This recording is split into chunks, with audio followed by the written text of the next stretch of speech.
Hi, welcome to another episode of Invest and Roam. I'm your host, Dear No. Our next guest made a huge leap. She left behind a high paying career to carve out her own path to freedom through real estate. She's battled corporate burnout, financial hurdles, but through hard work, she has built a midterm rental empire. She's been featured on Bloomberg and Women's Journal, and now she is teaching others on how to build their own midterm rental empires.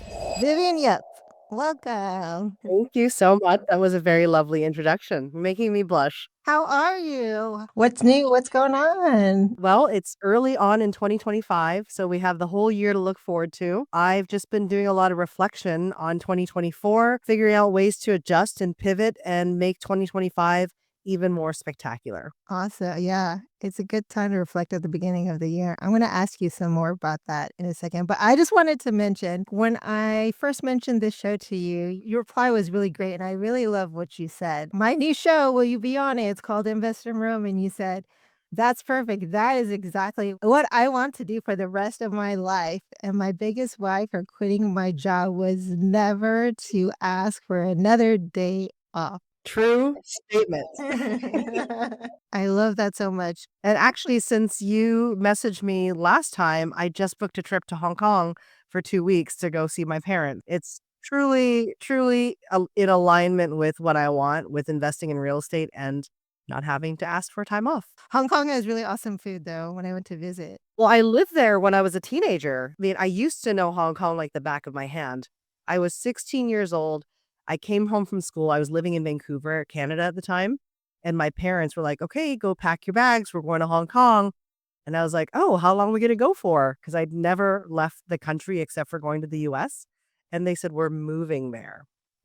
So that was kind of a shock to me as a teenager. End up moving there. I was a pissed off teenager, leaving all my friends behind. It ended up being one of the most pivotal moments in my life. And I really, truly am so grateful for my experience of living in Hong Kong because it's truly shaped the person that I am today. Was it a big culture shock movie there? Oh, huge. Huge. My parents are from Hong Kong. I show up there and everybody looks like me, but I'm just this much chunkier, bigger Yep. Asian person. And I spoke Cantonese, but not really well. I spoke it because my grandparents spoke Cantonese, so I had to really get better at speaking. So I picked it up pretty quickly. I quickly figured out how to navigate my way around being a Hong Kong citizen. It's on my bucket list to go back and visit again for sure. And by the way, I just want to mention, I'm happy that we're matching. Yeah. Yeah. Totally coincidence. Tell us a little bit about how did you get into real estate? I think my journey is a little bit different from a lot of people. My parents were real estate investors. I don't think they ever considered themselves quote unquote real estate investors, but they always bought real estate. My mom was a banker. My dad was a banker at one point in his life, and he was also a realtor. And because my mom got really good rates from her bank as an employee, she would be able to get really good deals on interest rates. From the time I've been born, they always just bought and sold real estate. And when they left Hong Kong, they had already purchased maybe their third or fourth piece of real estate, just upgrading, almost like moving every few years to upgrade their wealth. And then when we moved to Canada, they started investing in real estate in Canada. So if you guys know Vancouver, it really appreciated over time. Every year or so, they would buy real estate. And then after 5 years, the appreciation would be there. They would cash out, refinance, and buy more. And they were able to multiply that over the period of time. But what's really cool is that now my parents are in their late 70s and 80s, and I get to see the fruit of their investments. And they're living very comfortably. They don't have to work. They're able to go travel and enjoy life. So that's really inspiring that I can see them doing what they had planned to do. And I want to do the same thing. That's like a dream retirement. That's my ideal retirement also. Like your parents did it, right? I remember you talking about your mom and I like just love to hear a little bit about you talking about your mom because she is a strong woman and I know you mentioned Yeah. how she inspired you. My mom is definitely my hero. She is a female Chinese person in 1980s Canada. At that time, there weren't very many Chinese people there and not many women in business. So her job was at HSBC. and she would help all the new immigrants get loans to grow their businesses. She almost was like a local celebrity amongst all the Canadian Chinese business people because my mom was the one that helped their loans get through and they could build their dream. I remember as a kid, as far as I was like 7 or 8 years old, anywhere we went, whether it was a dim sum restaurant or going shopping, everybody would know who Anna Yip was. And so she was like a trailblazer, not really caring that she's a woman in a male dominated space in the banking industry. She just focused on helping other people succeed. I think that's what really gave her her great reputation. Ah, I love that. I'm sure that inspired you to be where you are today as a founder and CEO of your own business. Can you talk about Hestia? Actually, I'll take a step back and tell you about Corporate Rentals USA. That is a B2B platform. So it's a platform where anyone can join our database. And actually, by the time this probably gets published, it'll be a free listing on our platform to get connected with the businesses that use temporary housing. And within Corporate Rentals USA, I have a brand called Hestia. And this is kind of like superhost status on Airbnb, right? So you have Airbnb and then you have superhost status, kind of the same thing. But Hestia homes are premium, pre-vetted, inspected in-person homes. And the reason why it's needed in our space is because we're not just committing to a weekend stay anymore in the midterm rental space. We're committing to months, if not a year of time in a place. So we want to make sure that when we are placing a family into a home, that we are ensuring that they're having the right amenities in there, that it's been inspected for quality, maintenance, cleanliness, things like that. So Hestia is like the namesake brand for Corporate Rentals USA. Where does that name come from? Hestia, what does that mean? I didn't tell you. I don't know. You have to tell us. When I was a little girl, I loved listening to Greek mythology. When I was thinking about a name that could resonate with me and resonate with the world, I thought the name Hestia was perfect because she's the Greek goddess of hospitality, hearth, and home. Wow.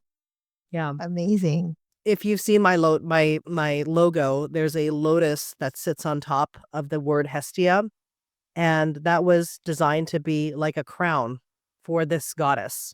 And the crown is a lotus because it's a representation of resilience. And if you think about people that are not only my own personal journey with midterm rentals, but people that need temporary housing, a lot of them have gone through a lot of traumatic events. Either their home's been completely damaged from water issues, or maybe they've had a flood, like a fire. The lotus is a plant that can grow out of anything, even the dirtiest mud, and it blossoms into this beautiful flower without anything ever getting in the way of it blossoming. Oh, that's beautiful. It's such an essential service right now for all the people who have lost their homes with the fires in LA. Places are getting staffed up really quick, and it's hard to find like very people that are not wanting a short stay but need a little bit longer to stay. Okay, so just to go back, what is a midterm rental? What does that mean? What is the difference between short term, midterm, long term? The other day I was talking to somebody, he was a realtor, and he had no idea what that meant. So I don't know if that terminology is super known. It may be a newer thing. Everybody who knows what Airbnb is. I think you can consider it like an Airbnb. So those different strategies, right? We know about the short-term rental strategy, which is typically hosting someone for a weekend or even a couple weeks, sometimes a little bit longer. And then of course we know what the long-term strategy is. The midterm strategy is basically the beautiful stepchild in between, as I like to say. It's a 30-day stay and more. And why that's important is because you are offering a furnished home, just like you would an Airbnb. However, you're actually going to be straddling tenancy at the same time. It's a strategy that a lot of people are scared about because they're like, well, I don't want someone to establish tenancy. But if you have the right documentation, the right background check, just like you would with long-term rentals, honestly, it's a very, very safe way to host someone that already has a place to go home to, but you get to cash flow significantly on it. Maybe not as high as some short-term rentals, but you should aim for 2 to 4x long-term rent. And it's a lot less work than short-term rentals. Yeah, because you're not having to pay for high turnover as much as a short term rental, right? all the cleaning fees and all that adding up every like 2 days, 3 days. Not to mention the consumables. So with midterm rentals, I give every bathroom 3 rolls of toilet paper. Every kitchen gets 2 rolls of paper towels, 7 laundry pods, 7 dryer sheets, 7 dishwasher pods. Any consumables that they need after that, they replenish on their own. So that's a significant cost savings to your operations, let alone the time it takes to go and schedule cleaners, handle maintenance, replenishing supplies. It's the time as well that makes it a significant factor that people love about midterm rentals. Legally, is it treated like a lot more of a long term? Do they have to sign leases? Yeah. Technically long term, like for most people, once you hit the 28, 29, 30-day threshold, depending on what your city or county determines what it is, then yeah, it is tenancy. So I've found a way to automate all of my bookings so that when they book with me, they get a link to sign a rental agreement. They get their ID uploaded. They take a selfie.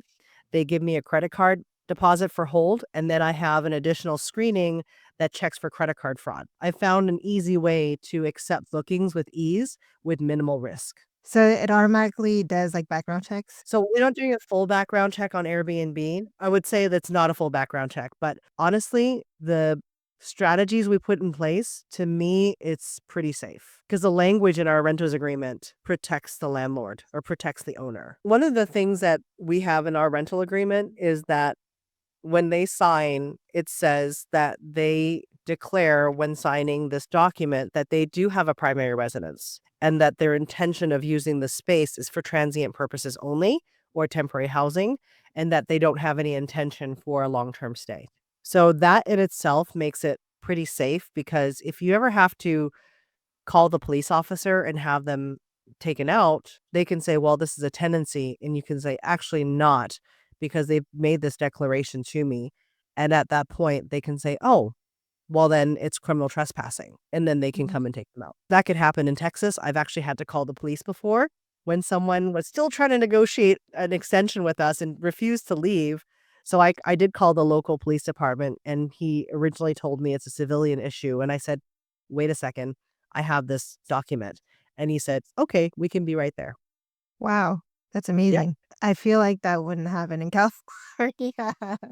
California's a little tricky. It is a little bit more tricky, but at the end of the day, if they weren't honest with their intentions right from the get-go, it can be considered criminal trespassing or it could be considered fraud. What are you doing? I mean, you do midterm rentals, right? So are you signing leases with every guest? For the most part, yeah. So I have a couple platforms, but I'm just renting on Airbnb, which I'm somewhat relying on their identity check and everything like that. But I do have them sign a California long-term lease or 30-day lease. That's about it. You know, I run a Facebook group on midterm rentals, and I took a poll once and asked who's actually writing leases. There's like 80% of people that don't write leases on Airbnb, like for Airbnb bookings, because they didn't know they needed to. If you just Google, what do you need to do to host 30-day stays on Airbnb? It actually does say we recommend that you get a lease signed. Everyone I think associates if you're booking through Airbnb, then it's all handled. I don't trust anybody to collect IDs and all that stuff except for me. When things go wrong, they're going to protect the guest.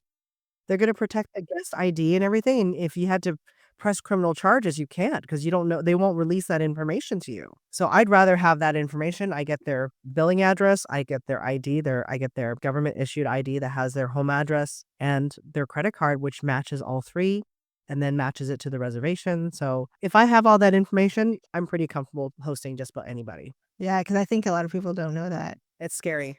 Yeah, because it's still at the end of the day, it's your property. You still gotta make sure that's still there afterwards. So for someone that they have a short-term rental, but they want to get into midterm rentals, what are some tips for them? Like, how do you transition into that? Number one is round out your amenities because a lot of people that are hosting short stays aren't thinking about the amenities that someone would want for a long stay. So, for instance, you might want to get more things in your kitchen, like casserole dishes, colanders, salad bowls, maybe more cups, more plates, more forks, more knives, good cutting knives, good cutting boards, good cookware, right? Because people are going to be living there as though it's their home. That's number one. Number two is having more furniture. So if you think about people that are living in the US, I think the statistic is like 6 million Americans have sleep apnea. That's a lot of people. It is. Well, yeah. So they sleep with a CPAP machine, and I know this because I sleep with a CPAP machine. I would rather have it on a nightstand. So having nightstands can be a considerable improvement to someone's midterm rental experience, as well as a dresser, because most short-term rentals don't have dressers. They might just have a luggage rack. But I don't want to be living out of a suitcase the whole time. I want to be at home. So having that dresser, extra hangers, that's always a great experience as well. Having a dedicated workspace is really important so that people can have a place to either do work or pay bills. A lot of people are still working from home as well. So I think that's a huge benefit to someone that's looking for an extended stay, is that they have a place to lay out their laptop or have their kids do homework. The number two thing is allowing pets. So a lot of people that are in transition and needing to stay in temporary housing, they will bring their dogs, they will bring their cats. So being pet friendly can actually open up a lot of doors for you. And you can do this just by going on Airbnb on search and just look up your own address and then seeing how many listings pull up for a 1 month period of time. And then you can use the filters and start looking at pet friendly to see how much that drops your competition by. And I can tell you, once you select pets, it wipes out 50% of the competition. Almost every market I've ever seen. And then, but the number one thing that short-term rental people need to know is that in the midterm rental space, the lead times are very, very short. No one is planning for their house to set on fire. No one is planning for their home pipes to burst. And even if it was a corporate relocation where they get a job and they're relocating from place A to place B, they typically have a 2-week period from job acceptance to being at their new desk. I know that this is true because it happens in my business, but also this was presented as a statistic at the Midterm Rental Summit last year and the year before, that lead times are 2 weeks and less, and actually most of them are 1 week and less. My business is 4 days, which is crazy because I don't plan like that, but some people do. The thing that short-term rental hosts need to know is that the moment you get bookings too far in advance, right? More than 2 or 3 weeks away. If you have spotty calendars, you have small reservations, you're kicking yourself out of the opportunity to host midterm stays because they're not going to be able to find you. 25% of nights booked on Airbnb are for 30-day stays and more. It's a huge platform for accepting MTR bookings. Really having that careful calendar control is a key. Do you do short-term and midterm rentals? Like, are you doing a hybrid strategy or do you only do midterms? So I have a place in Newport Beach. They're very, very strict on short-term rental permits. I haven't been able to get one, so it's been rented as a midterm. I wasn't sure about it at first because when I started posting on Airbnb, but it's like nonstop, especially these days. People are coming from LA, and so I opened up my calendar. The next day, I had like 3 people message and was like, "Can we come tomorrow?" Actually, later today, and I was like, "Okay." And then your occupancy is like 100% then, right?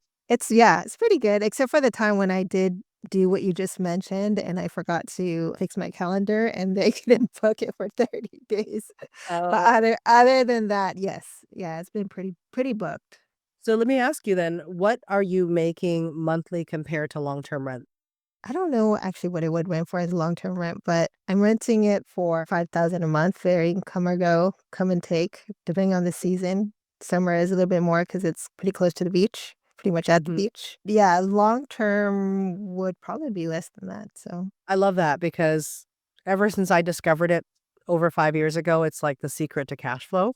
There's so many people that are like, "I don't know how to cash flow in this environment, everything's so expensive." Well, unfortunately, super hard to break even with long-term rentals, but with midterm rentals, if you can do it correctly, it can be very, very easy and also very lucrative, right? and less headache than a short term, for sure. Oh, absolutely.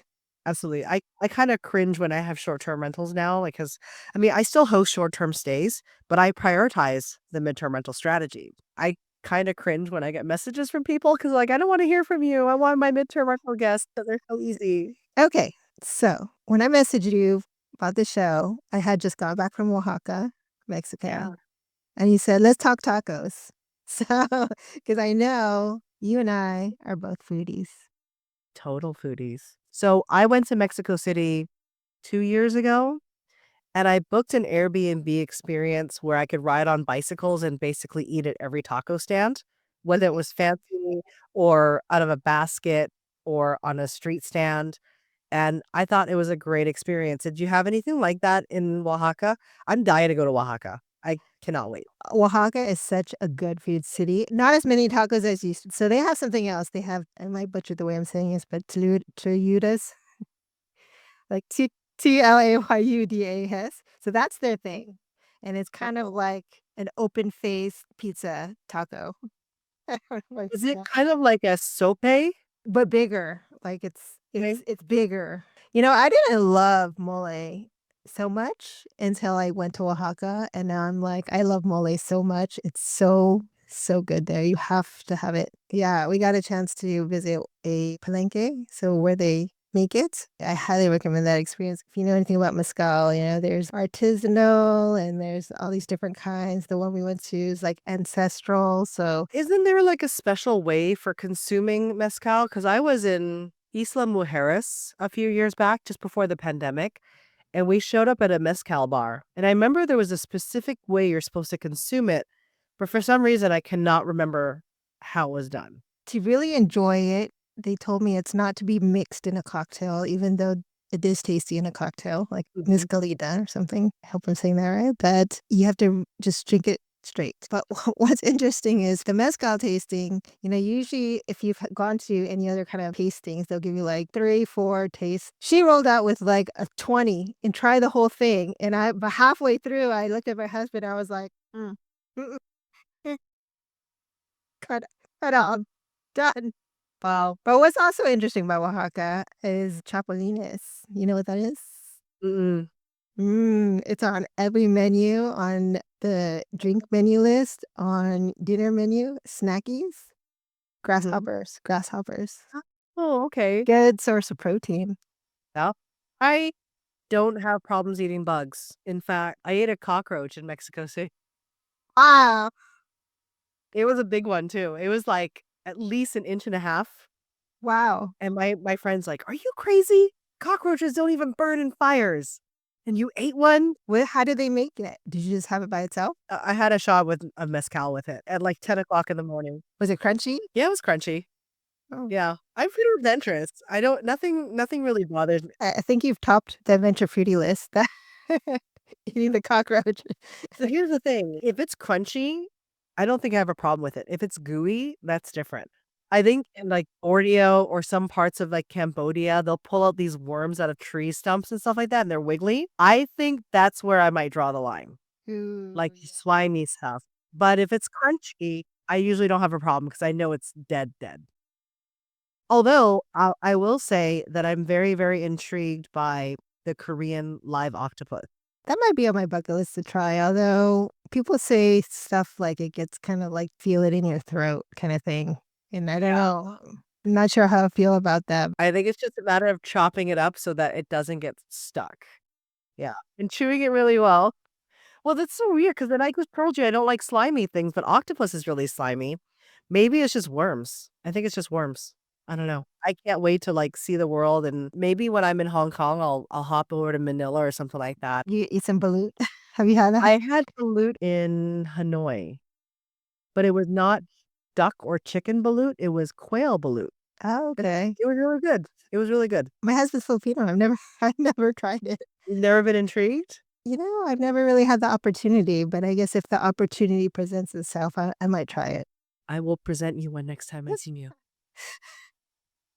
Not that I know how to make it, but I can YouTube it. One more last foodie question. What's the best thing you ever ate? Not the best thing that I ever ate, but maybe one of the most interesting meals I ever had in my life was at a restaurant in Mexico City called Quintanil. And it's the number 8 restaurant in the world. Lunch was absurdly expensive. So I went on Open Table. I bought a reservation, and the reservation was like $50. I'm like, oh, that's a really good deal. And my husband's like, well, how much was this place? And it's the 8th restaurant in the world. I said, well, the reservation, it was $50. They didn't tell me how much the rest of it was. Now, it was definitely hands down one of the top meals in my entire life. And the bill came and it was $1,200 for lunch. Mmm. But it's delicious. It was delicious. Sometimes it's just worth it for the experience. The big thing for us is we used to go out for dinner a lot. We don't anymore. We literally eat at home all the time because I'm tired of walking out of a $300, $400 meal completely unsatisfied. And I just said, you know what? Let's just buy better ingredients, cook it at home because we're both really great cooks. And then we'll save our money for those knockout experiences when we travel. And that's what we do now. That makes sense if you're a good cook. Can I come over when I'm in Austin? Of course you can. Of course you can. I'll make you anything. Well, what's next for you? What's coming up in 2025 for you? 2025 is about teaching people how to position themselves to attract extended stay guests, especially if you're in the short term, midterm hybrid strategy. And especially if you're in an urban home where you're not in some vacation destination on a lake, on a beach, whatever. I figured out the formula and it's great because I literally have full calendars every month. I want to teach people the strategy so that they too can build their cash flow, build their wealth, expand their real estate portfolios. And so this year is about helping people learn how to position themselves so that my company can also help them connect with the businesses that use temporary housing. The big problem last year was even though I grew the Hestia brand, I grew it by finding great owners with great properties and getting them inspected. And I knew that they were amazing properties. Unfortunately, a lot of those properties, I don't control the calendars. So even though we had inquiries for those properties, they weren't available because their calendars were not controlled. They had bookings 2, 3, 4 months in the future that they were afraid to cancel because they would lose their superhost status or they would have to pay a penalty. I'm telling you, there's a better way if you just open your mind up to the strategy. I didn't just quit my job so I can travel the world. I quit my job because I had to when I lost my hair from stress. I took that time to invest in my knowledge and learn everything I could about the strategy so that I can sustain myself without a paycheck. I literally had to invest all my time to do it. And I really feel strongly that I can teach other people to do the same thing. If anyone's interested, I do have a free masterclass on my website, vivianyip.com. It's at the top of the page. It says free live masterclass. Just register for it. It's like 35 minutes long. I think you're going to learn a lot. You're going to look at your own insurance policy, make sure that if you are in a wildfire zone, that you have enough money to move out if your house gets burnt down, or if you experience water damage, that you have enough money to find temporary housing that's going to be better than the extended stay motel. I'm going to teach you a lot of things that you've probably never heard about before because we don't talk about it in short-term rentals. My goal is to teach you a little bit about the midterm rental strategy as well as teach you about insurance. Well, thank you, Vivian, for your time today. You're so welcome for having me. We can reach out to you through your website, vivianyip.com. And then join my Facebook group, Midterm Rental Wealth with Vivian Yip. I'm all over social media. So like my posts on Instagram, my husband just recently went viral on my account. I'm so annoyed. He For the did? second time. Yes. What was I told it? him. It was just opening up a bag of crawfish, but the Instagram algorithm loves my husband. We did this several months, like last year, where he opened up a bag of crawfish and he got like 800,000 views or something like that. And then right now, the same post, different time, he's at like 80,000 views. And it's just, I think it's just hysterical because he really should leverage that. If the algorithm likes his face, he should totally just keep doing it, but he doesn't. How is he eating those crawfish? He's not even eating, like he's just opening a bag of crawfish. It's weird. That's hilarious. I'm a little bit jealous. I'm a little bit jealous. He went viral and I didn't. Ah, that's funny. Okay, well, thank you so much, Vivian. Thank you. We'll talk to you soon. Time. Okay, bye.